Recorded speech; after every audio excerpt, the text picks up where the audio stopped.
morning. So it brings me great pleasure to introduce your host today. He's an attorney, he's an entrepreneur, an angel investor, an adjunct professor, and a speaker. Without further ado, I present to you, Mr. Achumboro Ataande. Thank you so much. Now I'm going to follow up with even more exemplary credentials. So Dr. Dennis Matanda is the chief executive at Morgenthau Sterling, a Washington, D.C. based public affairs firm that leverages data-driven insights and strategies to promote U.S. direct investment. Now, I'm also excited to introduce Anne-Marie Haggerty. She's the executive producer for The Envoy Show, a fast-paced news documentary highlighting 7 food wonders of the world, coming to Amazon Prime in 2025. Thank you both for joining us. Around media and coverage of Africa, my first question to Anne-Marie, I would say, tell us a little bit about what you're doing, especially in West Africa, and maybe some background. You gave me some background in terms of what inspired you from what was Thailand's initiative about 20 plus years ago. Thank you, Achumboro, and good morning to all of you. It is an honor to be with you today and get to talk. We are focused in West Africa for our first episode, but that is the tip of the iceberg of opportunity, about the opportunities to change perceptions. One thing that I'll begin with, to Achumboro, your point about Thailand and some of the genesis of this show, which will be streaming coming next year, so tune in, The Envoy Show. They were known for sex tourism.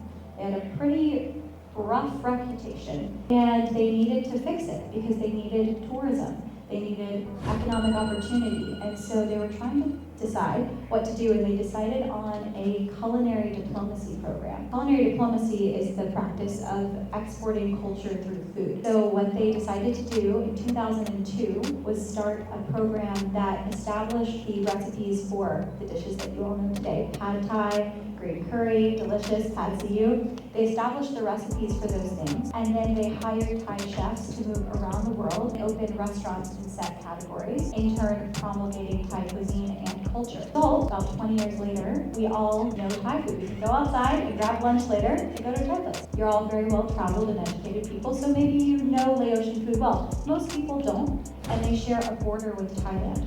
Why the disparate outcome?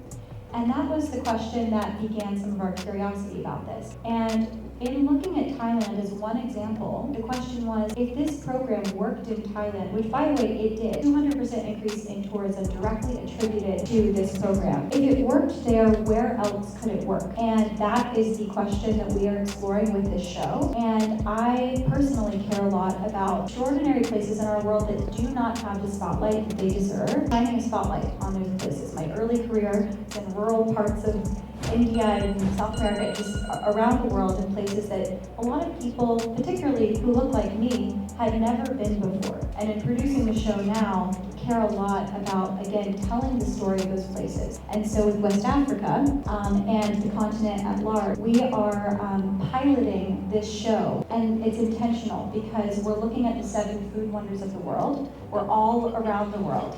Why are we starting with Africa? Part of it is because one of our initial sponsors and backers made a bet on this show. We're independent journalists. Made a bet, and the bet was, where should we go first? The answer was Africa. That's my initial kind of long preamble. Thank you so much for sharing. So, Dr. Dennis Matanda, my question for you, I know you have a huge vision for Africa in general. Can you share a bit of that vision and what you're doing right now to implement it? Let's just talk 3 very, very simple things, and let me try and provide the context for what the challenge is. First, unlike any other continent in the world where the private sector plays a larger role, Africa entities, it's the public sector, it's USA, it is the Development Finance Corporation that leads the way. But that's also because the vast majority of the American private sector does not know enough about Africa. So they spend a significant amount of time playing the risk mitigation game. They don't want to mess up an investment because they have to report to their boards of directors. On the other hand, and this is the second thing, many people think that the biggest problem in Africa, lions, or antelopes, or wildlife everywhere, The real big problem in Africa is the lack of data. How many gold mines are in a country like Niger? Uranium facilities are in a country like Malawi. These are fundamental challenges that we need to address, especially because the largest and most effective way to bring development in any facility is private sector money. The third thing, you can trade as much as you want. You can look for as many interesting culinary delights as possible, but until somebody puts money into the ecosystem that develops it, there is a very big chance you won't see that sort of food on the streets in New York or in Washington, D.C.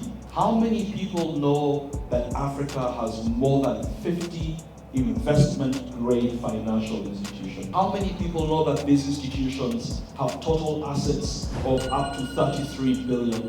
The point I'm making is that these development finance institutions are great intermediaries.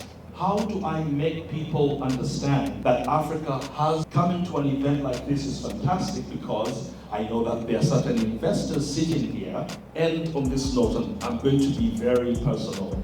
Sitting in this room right now is the chairperson of one of the largest Arabica coffee producers in the world. I'm going to say it again. If you go and see what's happening in Brazil or any of those other places, go to Africa and see what's happening. This cooperative union has been growing coffee ever since 1930-something. If there was enough information from the continent, I'm going to stop there because I know there are many other questions to come up. But thank you. But that is not the only aspect. In marketing, you find a market that leads the way. If I was going to target a particular audience, I would focus on women who consume the largest amount of material.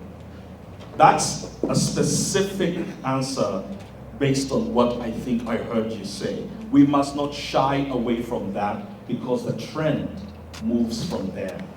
Which then leads me to a very important question, which is, what can Africans do right now to change the dynamic between media and the rest of the world? I think Anne-Marie is absolutely correct, telling a very simple story. But we have to decide, what is the narrative? The narrative of Africa being a rich continent of natural resources. Has it been successful? Does it make a fundamental change? Perhaps we should switch the message that has been going on ever since 1980 to something new. What that new is, I really don't know.